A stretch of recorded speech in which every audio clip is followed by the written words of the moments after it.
ദേശീയ അധ്യാപക ദിനം എന്ന്? സെപ്റ്റംബർ 5. അധ്യാപക ദിനം ഏത് വർഷം മുതലാണ് ആഘോഷിക്കാൻ തുടങ്ങിയത്? 1994 മുതൽ. ഇന്ത്യയുടെ ആദ്യ ഉപരാഷ്ട്രപതി ആരാണ്? Doctor S Radhakrishnan. ആരുടെ ജന്മദിനമാണ് അധ്യാപക ദിനമായി ആചരിക്കുന്നത്? Doctor S Radhakrishnan. Doctor S രാധാകൃഷ്ണന്റെ മാതാവിന്റെ പേരെന്ത്? സീതമ്മ. ഡോക്ടർ എസ് രാധാകൃഷ്ണന്റെ പിതാവിന്റെ പേരെന്ത്?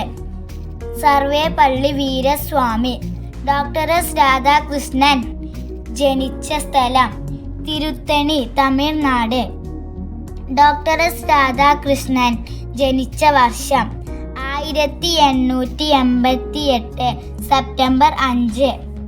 കേരളത്തിലെ ആദ്യത്തെ വിദ്യാഭ്യാസ മന്ത്രി ആരാണ്? ജോസഫ് മുണ്ടശ്ശേരി. അക്കാദമി എന്ന പഠന കേന്ദ്രം സ്ഥാപിച്ച തത്വചിന്തകൻ ആര്? പ്ലേറ്റോ.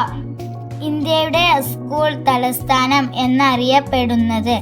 ഡെറാഡൂൺ. രണ്ടാം വിവേകാനന്ദൻ എന്നറിയപ്പെടുന്നത്?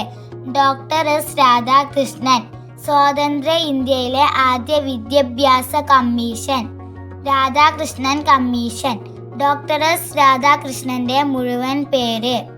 സർവേപ്പള്ളി രാധാകൃഷ്ണൻ. ഡോക്ടർ എസ് രാധാകൃഷ്ണന്റെ പത്നിയുടെ പേര്? ശിവകാമു. ഡോക്ടർ എസ് രാധാകൃഷ്ണൻ ഇന്ത്യയിൽ പ്രസിഡന്റായ വർഷം? 1962. ലോക അധ്യാപക ദിനം എന്നാണ്? ഒക്ടോബർ 5. എതിരില്ലാതെ തിരഞ്ഞെടുക്കപ്പെട്ട ആദ്യ ഉപരാഷ്ട്രപതി ആര്? Doctor S Radhakrishnan. ഭാരതരത്ന പുരസ്കാരം ഏർപ്പെടുത്തിയ വർഷം?